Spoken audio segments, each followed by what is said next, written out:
I would like to begin by paying respects to actually the Whadjuk Noongar people. I'm in Perth at the moment, so the wonderful lands around Perth.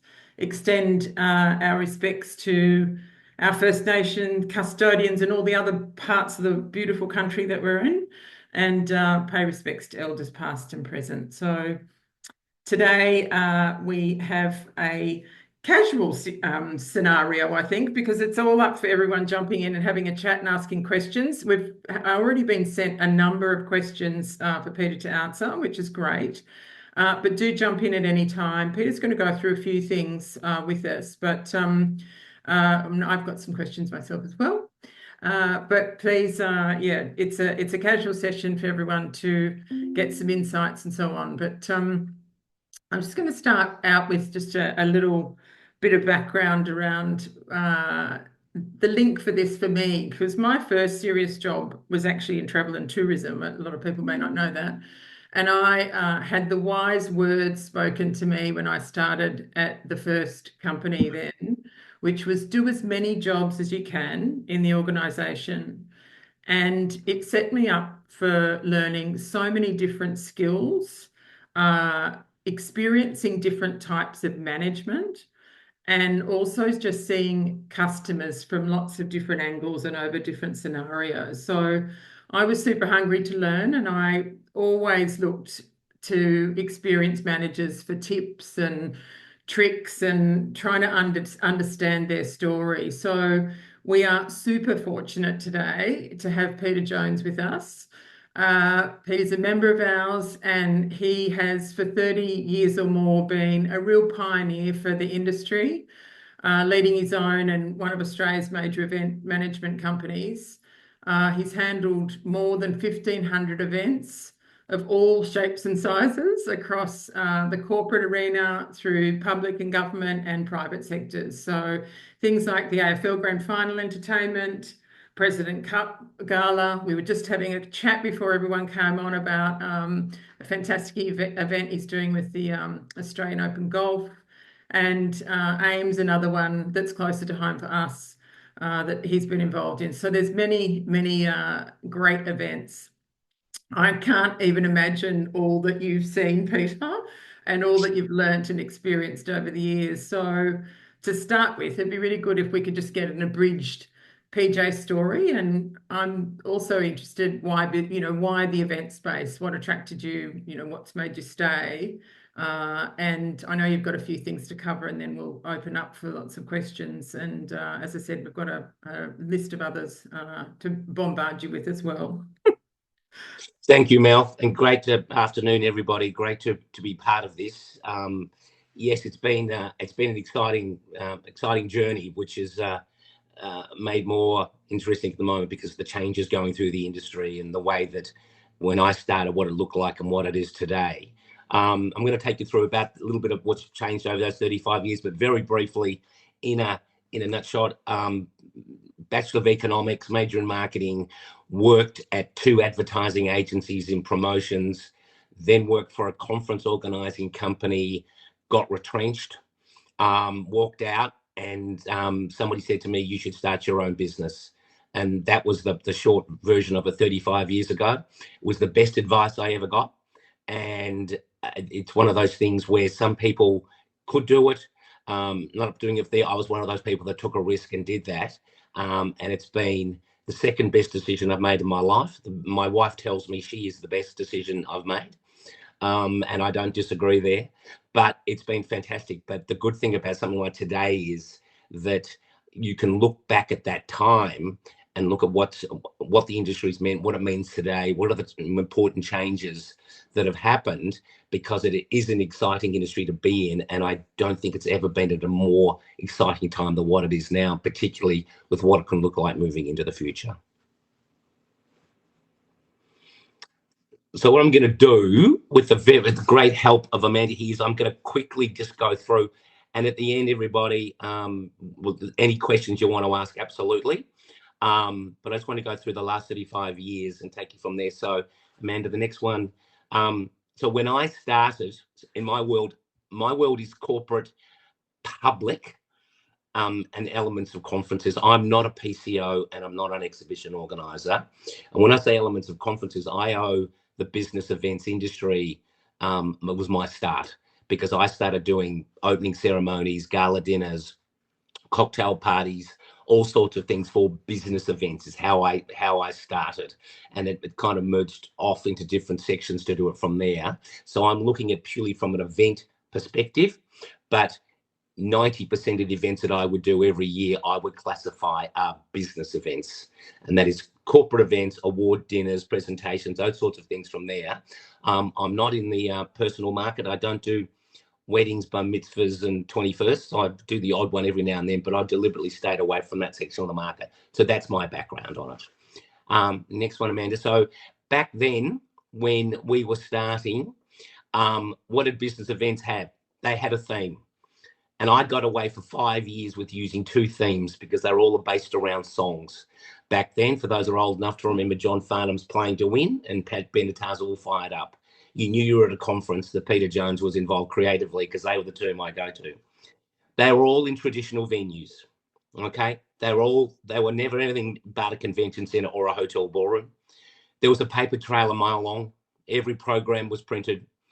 There were keynote speakers who covered generic topics, and the same keynote speakers turned up to every conference.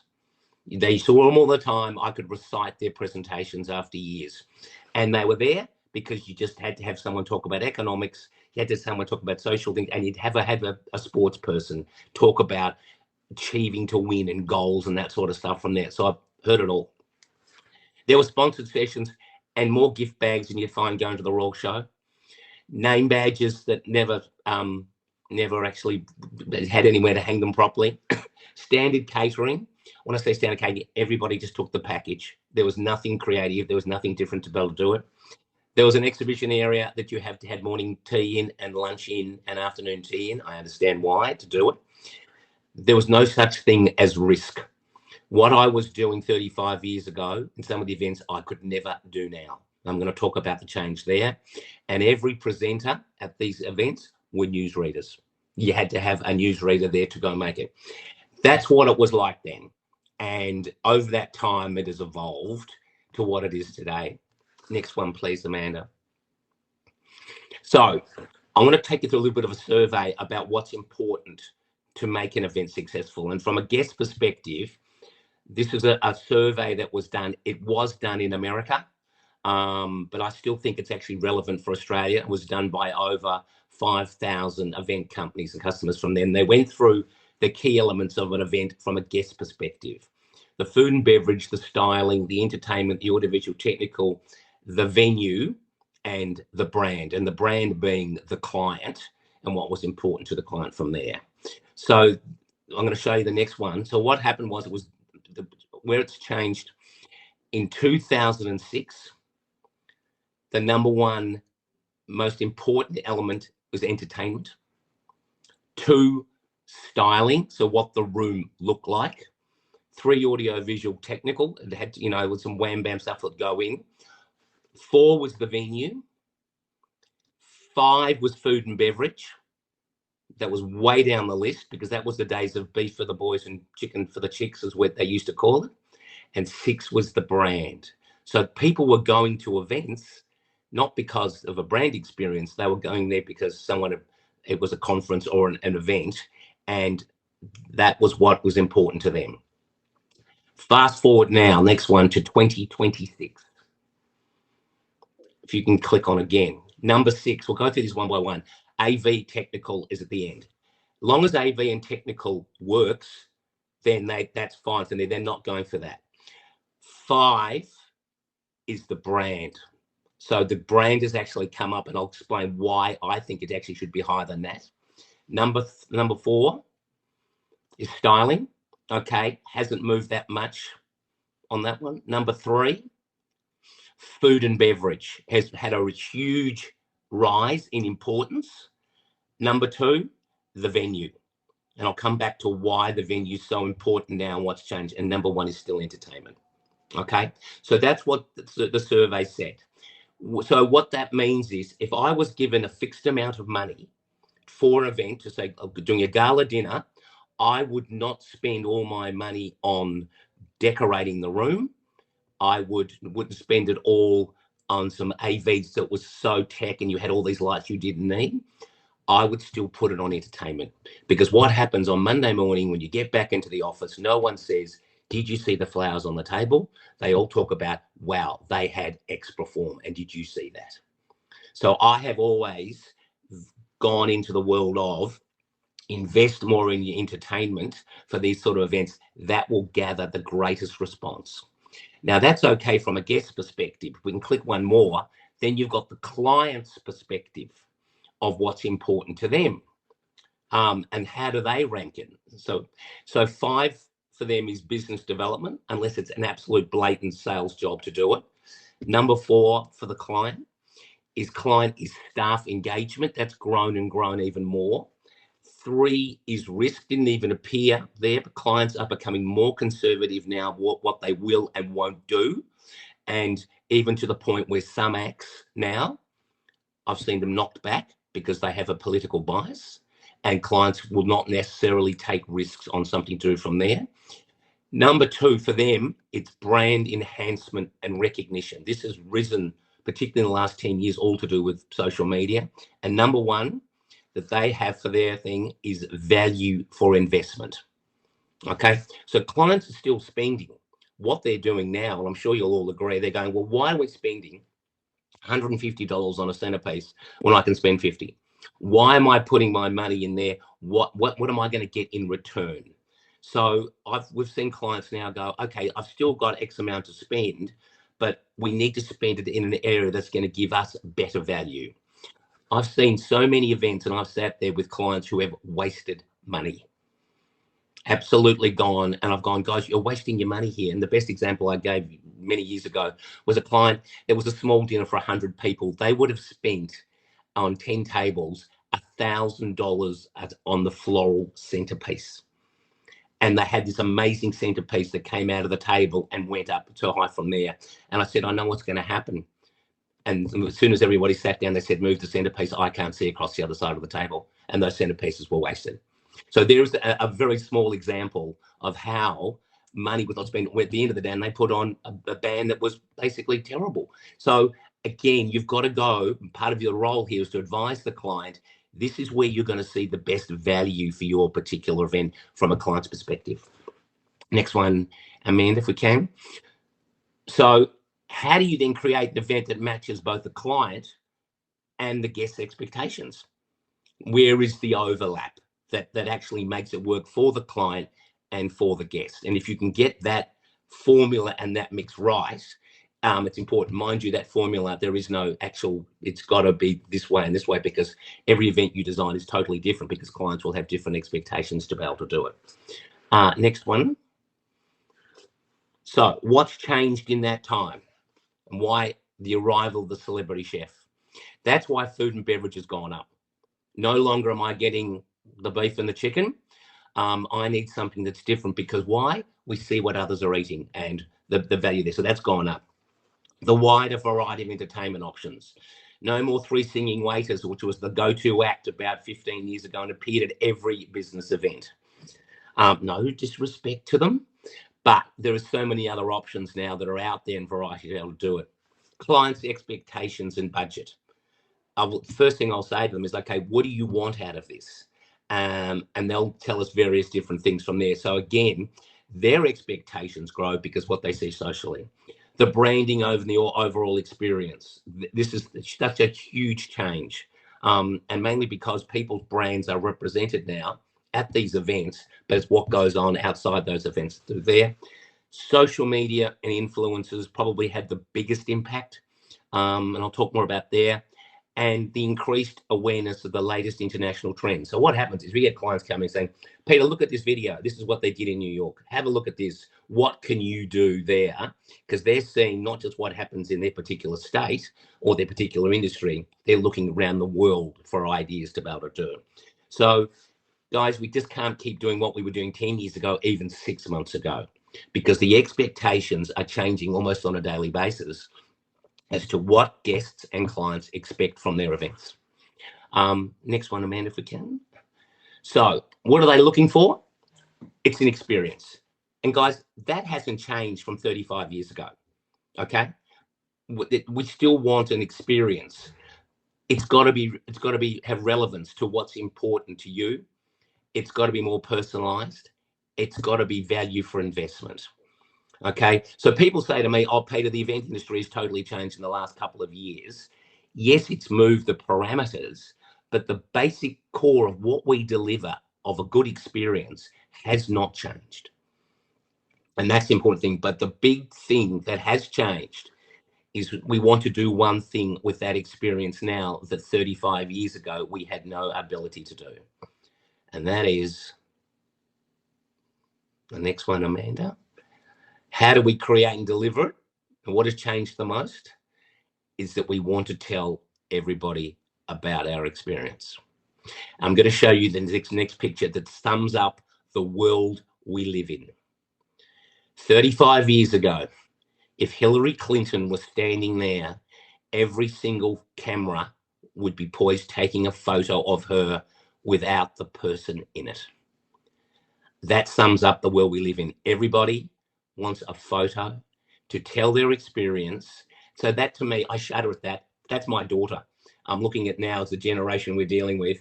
All that matters is the photo. What's going to from there? The next one, Amanda. So it's true that if there's no photo from an event, it didn't really happen and you weren't there. Okay. And guests want to put themselves into the event to enhance and share their experience. So what happens now, even I get a little bit frustrated where people walk into a room at an event from there and they've all got their phones up and they're all stopping there and they're talking about, wow, we're here and doing the whole thing. That never was there 5 years ago, 10 years ago, certainly not 30 years ago with mobile phones. And that's the biggest thing I've changed, because we now have to design events for a social experience. If it's a red carpet, a media wall, photo opportunities, you've got to take that into consideration with the way events are being designed these days. Next one, and I'm going to show you, guys, some examples of where these interactive events have gone and the way they're changing. This is obviously, they've just finished, this is Toronto's Fan Fest for the World Cup that just finished there to do it. So these events, we had Fed Square here in Melbourne, the whole from there. They are now magnets for people to go and create experiences around a particular event. And wait till you see what the NFL is going to do when it comes to Melbourne again this year. The next one. So this is the interesting one. This is a social media influencer. And her job was to get people to stay in this hotel in New York during the US Open. Okay, that was the brief. And what they did was they went and themed a number of rooms in this hotel as an event. This particular influence, and probably others, put it out there. They sold out. So how events are being marketed and products now, this didn't even need an event, people to come to it. It needed an influencer to go out there and show this is how you come and this is what you've got to do. And a lot of these hotels are doing this and other venues to show this is how we're going to be involved in a particular event and why you should come to us. Next one. This is probably one of the more interesting ones. So 30 years ago, if Nike were going to launch a new shoe, they would have got all their distributors into one room and said, here's the shoe, and in would have walked Michael Jordan then. What did Nike do now? They went and built a basketball court in an Italian town an hour out of Rome. Their event was the launch of a new product. They got 50 influencers there to launch this product. The product goes viral because of the influence and the fact it's Nike. It got to a point where Nike then had to pull the court down after 3 days because the locals complained of the amount of tourists that were coming to find this destination. Okay, I don't know how much that cost Nike to go and do that. Probably a lot, but the way they designed that launch wasn't done for the trade. It was done for an event that was designed for global media exposure. And it's a fascinating case study. I'll show you another one now. to do it. Thanks, Amanda. Okay, this is Red Bull, who obviously go into bigger motocross from there. This is the launch of their new series they did in America. They didn't do it in a enclosed venue. They shut down Charlotte in America. They shut down the main street for 3 days and built a track to create an event.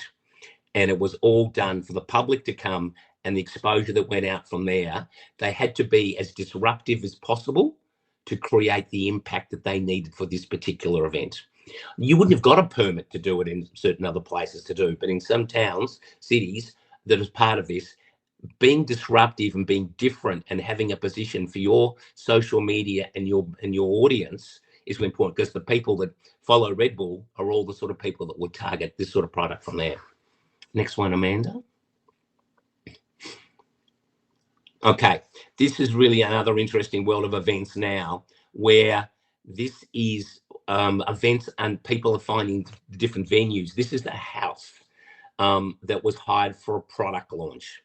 So you didn't go to a hotel ballroom, you didn't go to a function place, you went to a house that was hired. The next one, Amanda, I'll show you what was happening. It was a launch there. All it was 20 influencers who came, and the next one I'll show you. And they all stayed in the house, and the house was branded Shadow, which is obviously a cosmetic product and range. They hired the house for a number of weeks and brought these influencers through to create. I'll show you one more picture. I think I've got in there. Oh, sorry, if you go back, that in there. So 20 years ago, we would have brought everyone in for this particular event. They're looking for unique experiences now. They can't show their products, certain brands, in ballrooms because it just doesn't work. So they're now finding niche markets to go to create their events. The other thing is, for us traditional event companies, is that PR agencies now are event companies. And you need to look at what products you've got and how you want to do it, because clients are looking, yes, they need someone to serve the catering and to run the speeches and whatever else it may be. But their big impact now is, how do I get global exposure, or how do I get exposure just beyond those that are attending that particular event? The biggest changes that I'll put up that's happened in the last 35 years, we can go through one more, Amanda, is, and this is not an order preference, risk and insurance. The biggest thing, it's been the best thing for the industry. What we were doing years ago, we would never do now. And I must admit, I've got more conservative now. Things that I was doing, I can't do now, because there's no way. It's too big a risk, and the insurance won't cover it from there. Arrival of experiential events, and you've probably all seen this. You go to Grand Prix, football World Cups, Melbourne Cups, everything is experiential. No one just hands out a goodie bag and says, here it is. They want you to try their products. You want them to experience it, and they also want you to cue cards and do it from there. Social media, the biggest changer, changed everything. The role of hybrid events, guys, no, it's still going to have a place. It's got a one today because you're all over Australia, but no client I know is looking at running a hybrid event. They've actually drawn the line and said, no, we want them in the room, or we're going to go and do this to be able to do it.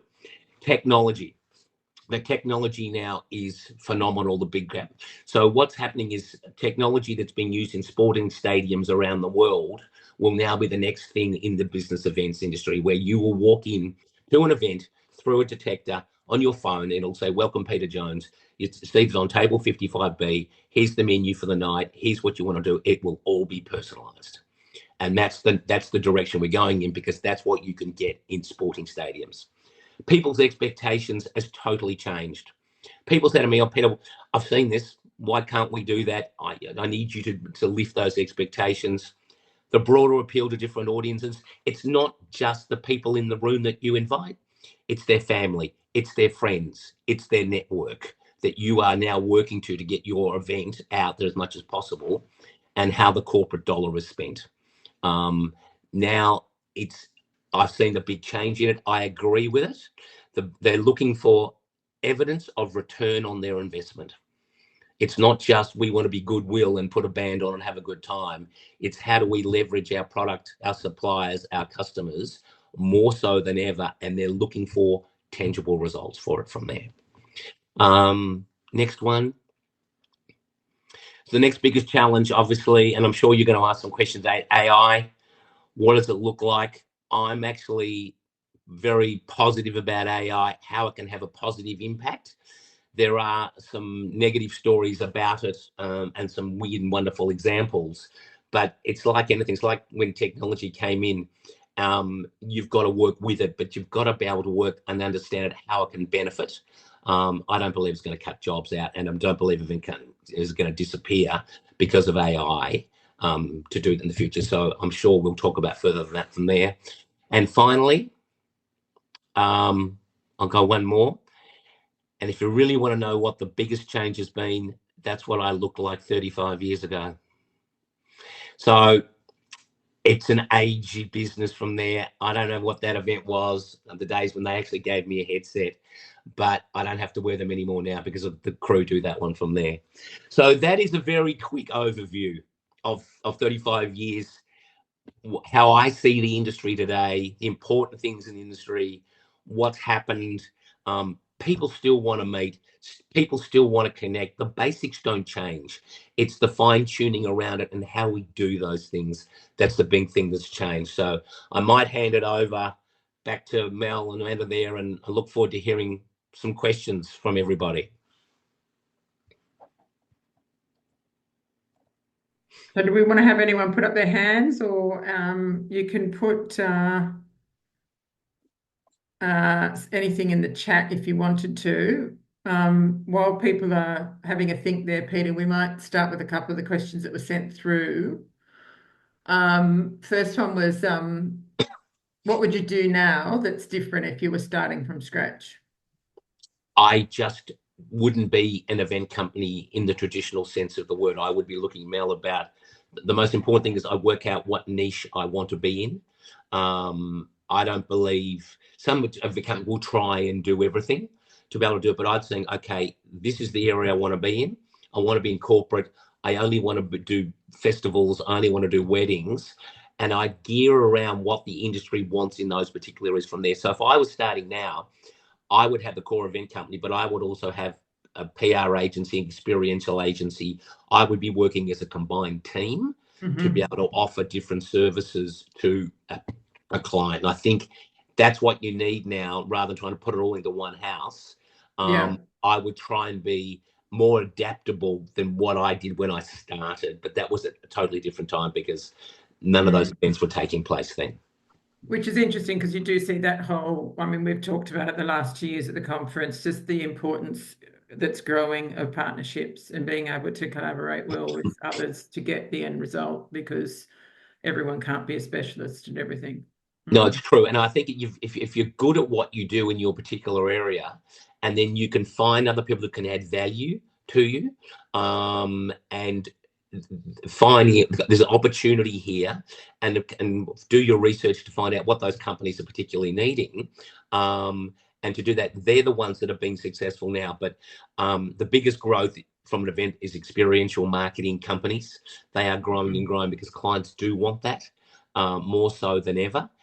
We want touchy-feely. We want to be able to see what happens to do that there. That's probably the area that will continue to grow the most. Okay, no, that's good. One question that's come in, which was, which event will you look back on and be inspired as a legacy piece for you? It's an interesting question. I look back at it's the events that I had a personal connection with, and I believe had a social benefit. So whilst you might say it's all very good to do all the glam jobs, I look back at an event for Field of Women, which was an event for breast cancer network that was held in Melbourne. It was at 13,000 women on the MCG in the shape of a pink lady, and we did 4 of them. And the reason why that, because my mother had breast cancer at that particular time. So when I had the opportunity to help out, it was a gimme. I said, listen, I need to be able to play my part. I'm not going to save the world from as a doctor, but I can try and do something that will help. So that look back there, and the most memorable one, and that has probably inspired me the most, was Neil Danaher, which was the Freeze at the G. So I was there in the very first meeting and worked with the team on creating that event. And when someone comes to you and says, I've got 5 years to live, I need you to do something that will help me create something that will be a legacy. When you walk out of a meeting, when someone asks you that, oh my God, it was the most amazing feeling.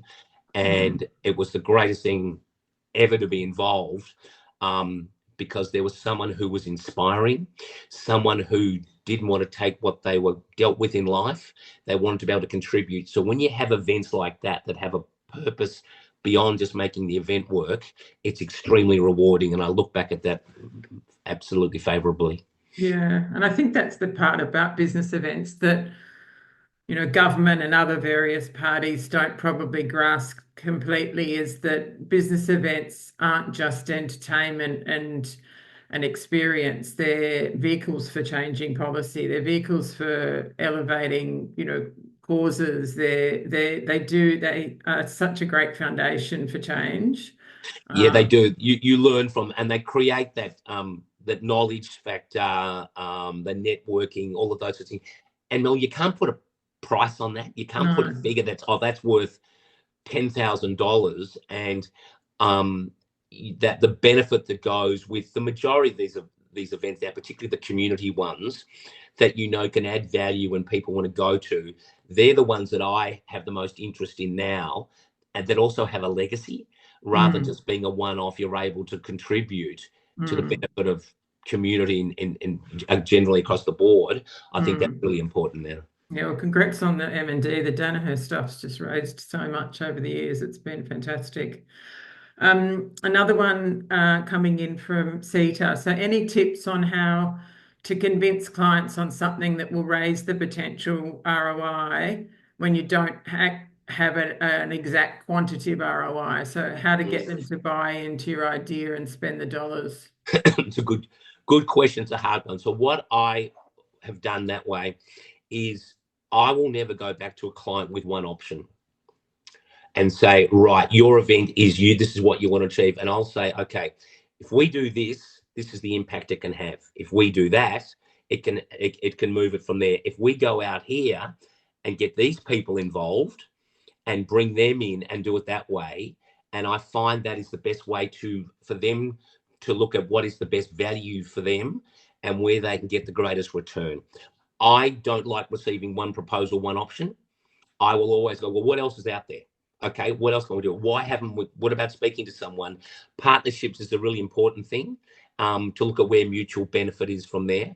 But you've actually got to go out and try and get as much the facts as you can, look at case studies about what's worked and how they can do that, but think outside the square. Sometimes clients just go, oh, we're going to have the same old stuff coming up. I recently sat through a presentation where I was on the panel helping a client out of event companies that were pitching for a particular piece of business. And the company that won it was the company that spent less time talking about themselves and more time talking about how it would benefit the client and for other ideas to come in from there. And it was staggering, the difference in there. And even I looked at this other company and went, my God, you've got it. You understand what the client's looking for. Clients want options. They want solutions. They want ideas. They just don't want to be told you've got to do B. To be able to do it. And they also won't necessarily take the cheapest, and they won't necessarily take the most expensive option either. If you can sell them an experience and say, this is how it can work beyond the event, because a lot of clients just look at, oh, I've got a dinner, or, awards, we're going to hand it out and the band will come on and it all ends at midnight. How do you extend the experience and what you're offering a client beyond the actual event? That's where I believe you need to be, and it needs lateral thinking to be able to go and do it. No, it's good. And I think the client also ends up seeing that the opportunity from the creative enthusiasm that comes across. Yeah, I mean, I always find, Mel, that in pitches, I sat there before, every one of the 5 event companies can do it. There's no, they can all do it. They can all do it from there. What is the point of difference between your pitch and someone else's pitch? And you just can't keep offering the same thing. We got good service, we've got good staff, we're going to be there, we're cost effective, we've got whatever, it's there.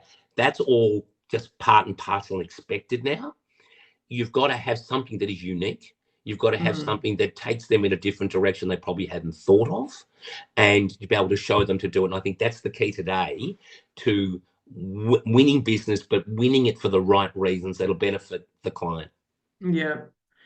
Next question, which is kind of linked to that, is how do you help them measure that return on investment? If you're pitching the ideas to them and they've chosen one, do you do anything to help them manage that?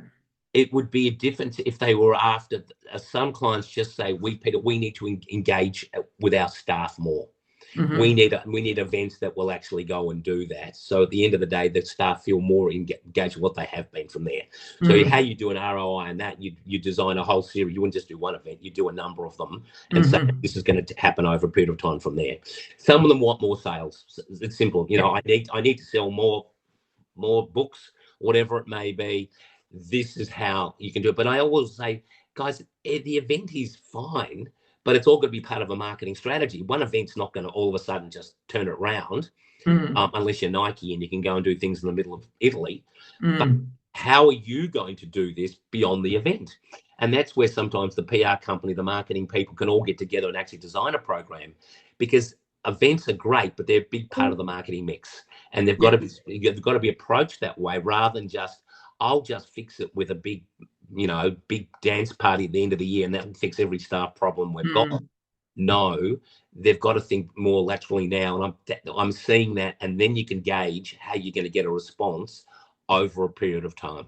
Yeah. And I think that's really relevant in the association space, because you see some that just deliver an event that's an event at one point in the year, whereas others, if the organizer and the venue and everyone are getting together to say, how can we be the manifestation of your business plan and be part of bringing all of that to life, it's much more strategic, and it's much more rewarding for everyone that's involved than just a one-off event. You've got to have a long-term strategy with it. And I'll say, well, the event is part of it, but what else are you going to go and do around it? It's like being a sponsor. I'm going to sponsor a particular event, whatever, and then you allocate no money to go and do anything to engage the sponsorship. So you've got to look at, and events are part of the marketing budget, so you can go and spend it on social media or advertising or whatever it may be, or a big event of some sort from there. How you're going to get return on all of those, but they've all got to play in with each other. I think there is definitely a role for everything. It's not like social media is going to totally wipe out events because people won't go to them or just do it all online. That will never happen. But I think marketers and clients now have got to be smarter about how they use events than perhaps what they were 30 years. And a lot of them would literally just do an event to have a great time, and I don't care what happens after that. Now that they've got a very different mindset. Yeah. There's one more question which I'm going to leave to the end because it's a sort of end question. I'm going to jump ship here and go across to another question that was sent earlier, which is more government oriented. So you sit across a number of boards and trusts, and you're obviously involved with quite a lot of Victorian activity there. When you're looking at Melbourne, Northern Territory, Victorians' tourism interests, if they don't align, and you're sitting on boards, and examples being in Victoria, where there's a lot going on down there, we got more to the point. How do you decide, which room to fight for and what to let go? It's a very good question. So Northern Territory is a great example. That is a totally different market. So when I said to a lot of people in Victoria, I'm going to go and work with the Northern Territory, they go, well, that's opposition. No, it's not. The Northern Territory do not see Victoria or New South Wales as opposition. Each state has its unique selling proposition and what it stands for, and what events that work in the Territory would not work. Fishing competitions are huge up there. Bikes, outdoor, cars, that sort of lifestyle type events. Footy, NRL, you get that up there, they love it. There's no way, all due respect to the Territory, the Cartier exhibition that's in Melbourne, something like that would work in the Northern Territory. It's the wrong demographics and the wrong fit. So I think everybody goes, oh, all the states fight over each other for they're there. They've all got their unique, selling propositions and what makes an event work for a particular state. And I use the classic example of the MotoGP just leaving Victoria. As much as that hurt, the event will be better in South Australia. Okay, they'll take it to the next level to be able to do that. So that's an example of an event that is working from there. The NFL coming to Melbourne, that is the biggest get, and wait till we do a study on that one after what happens from there. But all states and territories recognise the economic impact of events, and included in that are business events and social events from there. Victoria's led the way over many years. What's happening now is they all realise that business events all align to tourism and the growth of the visitor economy. And unless you have them, so if I ask all the guys online in Victoria, Nestle, what were Melbourne's two biggest events generating economic impact in 2025? And it wasn't the Grand Prix, it wasn't the tennis, it wasn't the AFL, and it wasn't the Melbourne Cup. Okay, so the two biggest events were Taylor Swift's concert and the British Lions rugby tour. Okay, so there are examples of events that they're events with a different, the economic impact was huge. And to do that, and it's nothing derogatory about the other ones from there. So what states are looking for is events that can drive visitation and increase expenditure in those, and they'll pick the right events for that particular state to be able to do it. Business events is a classic example. Same thing, why you'd want to get a certain conference or an exhibition to be able to do that. And if they're all strategically going for these events, yes, it's competitive, but it's a really good thing. But the best thing to happen to Queensland will be the Olympics. And if all the other states are smart, they'll go and work out how to leverage around the Olympics, not just try to take it away from Brisbane.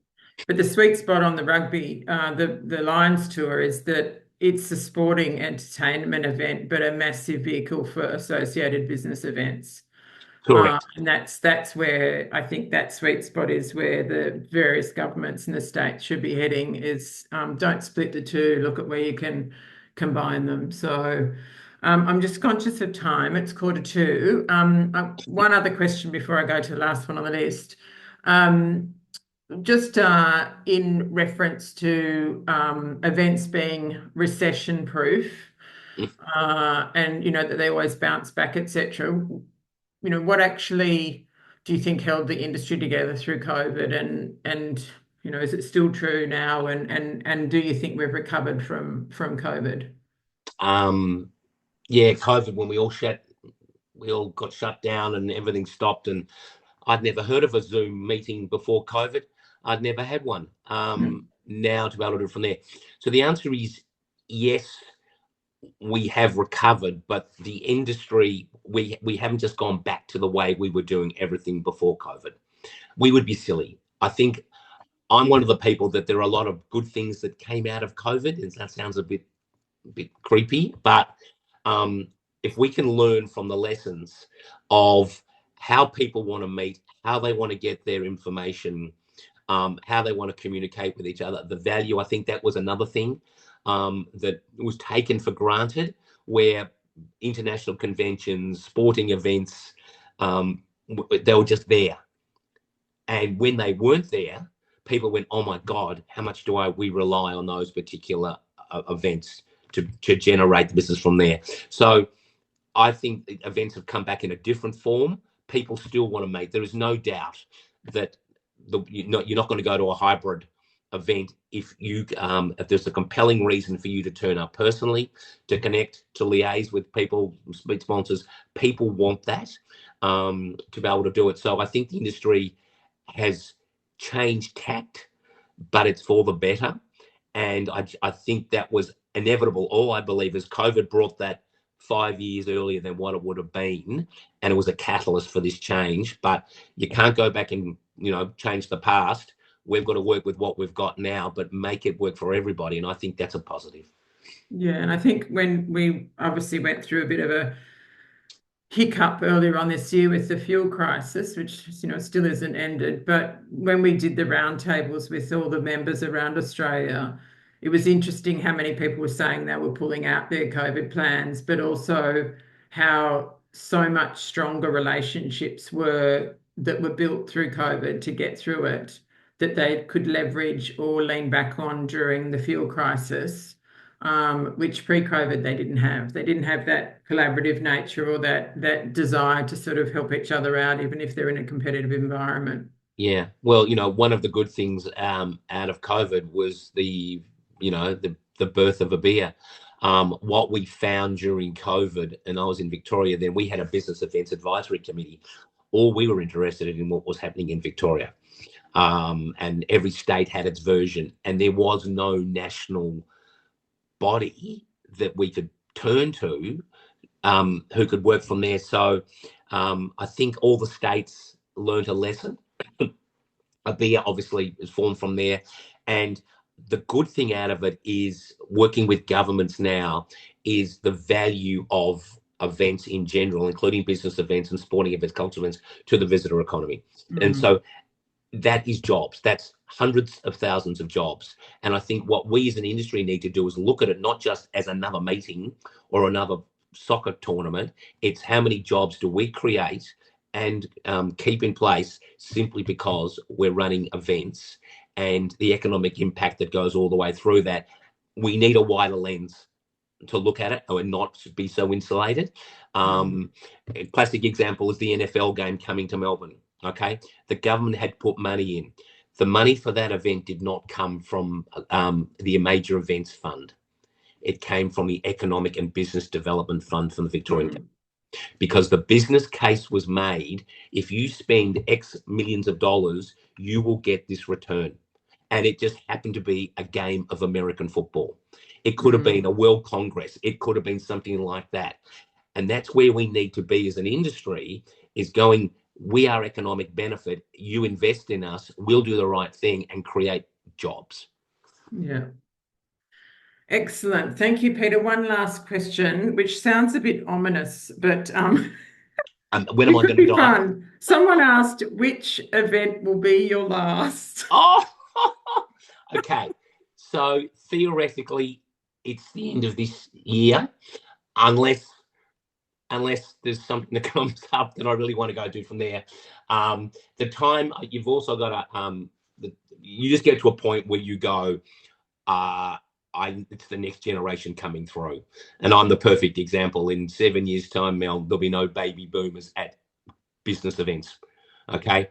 I am in that category. So therefore, what I want to do now is finish up, but that's where I'll keep the boards. I'll keep working with the industry to make sure that what's been learned over that time is enhanced and goes forward from there. So it's not like you're going to say, well, I'm just going to go out now and go to bingo on Tuesday and play golf on Thursday, which I wouldn't mind going more golf on Thursdays. But it's how then you can keep contributing from there to be able to do it. So whilst I may not be running any more events, I've got all my ex-staff who are now, and I'm about to start a scholarship, William Angliss, for event management students, because I want to make sure that the next generation have the benefits, what I've learned, and others, that they can then go forward with their careers and continue the development of the industry. Yeah, which is exactly what you're doing today. So thank you so much for your wise words. And I could sit here talking to you for hours about all the things you've done and seen and so on. But I'm sure everyone on the call is very grateful, and those that will be listening to this at a later time. But yes, the investment back into the industry that I know you give through William Angliss, and your time on things like this is just invaluable and just so well appreciated. So thank you so much, Peter. Thanks, Mel. Thanks, Amanda. And anytime. And if anyone who wants to reach out, ABEA have my email address. We do. I'm more than happy to answer any calls. Don't hesitate. If I can help in any way, I'm certainly prepared to do that. No, thank you so much. And yeah, we'll end there. I think we'll drop a note out to everyone on the call of just some other updates on events coming up and courses and so forth. But thank you, Peter, so much. Have a great afternoon, everyone. Cheers. Thank you.